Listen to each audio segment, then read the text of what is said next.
ಓಂ ಶಾಂತಿ. ದಿನಾಂಕ ಆಗಿದೆ 16/5/2026. ಸದಾ ನೆನಪಿಟ್ಟುಕೊಳ್ಳಿ, ಬಹಳ ಸಮಯವು ಕಳೆಯಿತು, ಇನ್ನು ಸ್ವಲ್ಪವೇ ಉಳಿದಿದೆ. ಈಗ ಮನೆಗೆ ಹೋಗಬೇಕಾಗಿದೆ. ಆದ್ದರಿಂದ ಈ ಚೀಚಿ ಪ್ರಪಂಚ ಮತ್ತು ಶರೀರವನ್ನು ಮರೆಯಬೇಕಾಗಿದೆ. ನಿರಂತರ ನಶೆ ಇರಲಿ. ಬೆಕ್ಕಿಗೆ ಚೆಲ್ಲಾಟ, ಇಲ್ಲಿಗೆ ಪ್ರಾಣ ಸಂಕಟ. ನಾವು ನಮ್ಮ ಪ್ರಿಯತಮನ ಜೊತೆ ಪ್ರಿಯತಮನ ಮನೆಗೆ ಹೋಗುತ್ತೇವೆ. ಉಳಿದೆಲ್ಲವೂ ಸಮಾಪ್ತಿಯಾಗುವುದು. ಬೇಹದ್ದಿನ ತಂದೆಯು ಬಂದಿದ್ದಾರೆ. ಏತಕ್ಕಾಗಿ? ಈ ಪತಿತ ಪ್ರಪಂಚವನ್ನು ಪರಿವರ್ತನೆ ಮಾಡಿ ಪಾವನ ಪ್ರಪಂಚವನ್ನಾಗಿ ಮಾಡಲು ಬಂದಿದ್ದಾರೆ. ನಮ್ಮ ಭಾರತವು ಎಲ್ಲದಕ್ಕಿಂತ ಶ್ರೇಷ್ಠವಾಗಿದೆ, ಎಲ್ಲದಕ್ಕಿಂತ ಪ್ರಾಚೀನವಾಗಿದೆ ಎಂಬುದು ಯಾರಿಗೂ ನೆನಪಿಗೆ ಬರುವುದಿಲ್ಲ. ಇದು ನೀವು ಮಕ್ಕಳ ಬುದ್ಧಿಯಲ್ಲಿಯೇ ಬರುತ್ತದೆ. ಸ್ವರ್ಗದಲ್ಲಿ ಎಷ್ಟೊಂದು ಸುಖಿಯಾಗಿರುತ್ತಾರೆ. ವಜ್ರ ವೈಡೂರ್ಯಗಳ ಮಹಲುಗಳಿರುತ್ತವೆ. ಅಲ್ಲಿ ರಾವಣನೇ ಇರುವುದಿಲ್ಲ. ನೀವು ಮಕ್ಕಳ ಬುದ್ಧಿಯಲ್ಲಿ ಖುಷಿ ಇರಬೇಕು. ಸರ್ಪವು ಒಂದು ಪೊರೆಯನ್ನು ಬಿಟ್ಟು ಇನ್ನೊಂದನ್ನು ತೆಗೆದುಕೊಳ್ಳುತ್ತದೆ. ಹಾಗೆಯೇ ನಾವು ಸಹ ಈ ಹಳೆಯ ಶರೀರವನ್ನು ಬಿಟ್ಟು ಇನ್ನೊಂದನ್ನು, ಹೊಸ ಶರೀರವನ್ನು ಧಾರಣೆ ಮಾಡುತ್ತೇವೆ. ನಾವು ಭವಿಷ್ಯಕ್ಕಾಗಿ ರಾಜಯೋಗವನ್ನು ಕಲಿಯುತ್ತಿದ್ದೇವೆ. ಬಹಳಷ್ಟು ಕಳೆದು ಹೋಯಿತು, ಇನ್ನು ಸ್ವಲ್ಪವೇ ಸಮಯವಿದೆ. ಹೀಗೆ ತಮ್ಮನ್ನು ಖುಷಿಯಲ್ಲಿ ತಂದುಕೊಳ್ಳಬೇಕಾಗಿದೆ. ಈ ಲಕ್ಷ್ಮೀನಾರಾಯಣರು ಪ್ರವೃತ್ತಿ ಮಾರ್ಗದಲ್ಲಿ ರಾಜ್ಯಭಾರ ಮಾಡುತ್ತಿದ್ದರು. ನಾವೀಗ ಹೇಗಿದ್ದವರು ಹೇಗಾಗುತ್ತೇವೆ ಎಂದು ನಿಮ್ಮ ಬುದ್ಧಿಯಲ್ಲಿ ಜ್ಞಾನವು ಹನಿಯುತ್ತಿರಬೇಕು. ಈಗ ತಮ್ಮನ್ನು ನೋಡಿಕೊಳ್ಳಿ, ಹೇಗಾಗಿ ಬಿಟ್ಟಿದ್ದೀರಿ. ಈಗ ಮತ್ತೆ ಪುರುಷಾರ್ಥ ಮಾಡಿ ದೇವತೆಗಳಾಗಿರಿ.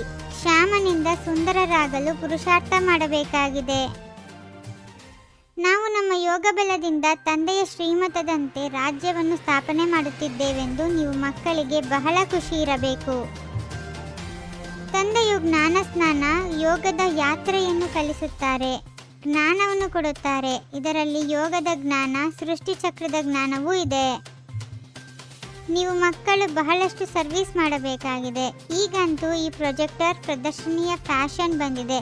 ಆದ್ದರಿಂದ ಹಳ್ಳಿಗಳಲ್ಲಿ ಇದನ್ನು ತೋರಿಸಿರಿ. ಇದರಿಂದ ಬಹಳ ಚೆನ್ನಾಗಿ ತಿಳಿದುಕೊಳ್ಳುವರು.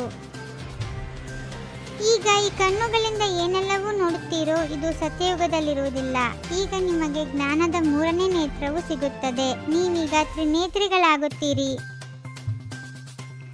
ಓದುವವರಿಗೆ ಪದವಿಯ ನೆನಪಿರುತ್ತದೆ. ನಾವು ಭವಿಷ್ಯಕ್ಕಾಗಿ ಓದುತ್ತೇವೆ. ಚೆನ್ನಾಗಿ ಓದಿದ್ದೇ ಆದರೆ ರಾಜ್ಯ ಸಿಂಹಾಸನದ ಮೇಲೆ ಕುಳಿತುಕೊಳ್ಳುವೆವು. ತಂದೆಯು ನಮಗೆ ಓದಿಸುತ್ತಾರೆ ಎಂಬ ಜ್ಞಾನವು ಈಗ ಯಾರಲ್ಲಿಯೂ ಇಲ್ಲ. ಇದನ್ನು ಬುದ್ಧಿಯಲ್ಲಿ ಇಟ್ಟುಕೊಳ್ಳುವುದು ಬಹಳ ಪರಿಶ್ರಮವಾಗಿದೆ. ಮಕ್ಕಳು ಪರಿಶ್ರಮ ಪಡಬೇಕು ಮತ್ತು ಖುಷಿಯಲ್ಲಿ ಇರಬೇಕಾಗಿದೆ. ಅತೀಂದ್ರಿಯ ಸುಖದ ಅನುಭವ ಮಾಡಲು ದೇಹಭಾನವನ್ನು ಕಳೆಯುವ ಪುರುಷಾರ್ಥ ಮಾಡಬೇಕಾಗಿದೆ.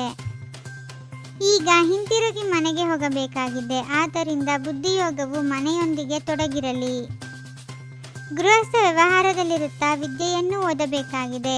ಡಬಲ್ ಕೋರ್ಸ್ ತೆಗೆದುಕೊಳ್ಳಬೇಕು. ಜ್ಞಾನದ ಸ್ನಾನ ಮತ್ತು ನೆನಪಿನ ಯಾತ್ರೆಯನ್ನು ಮಾಡಬೇಕು ಮತ್ತು ಅನ್ಯರಿಗೂ ಮಾಡಿಸಬೇಕಾಗಿದೆ. ಕೋಮಲತೆಯನ್ನು ಚಮತ್ಕಾರದಲ್ಲಿ ಪರಿವರ್ತನೆ ಮಾಡುತ್ತಾ ಮಾಯಾಜೀತರಾಗುವಂತಹ ಶಕ್ತಿ ಸ್ವರೂಪ ಭವ.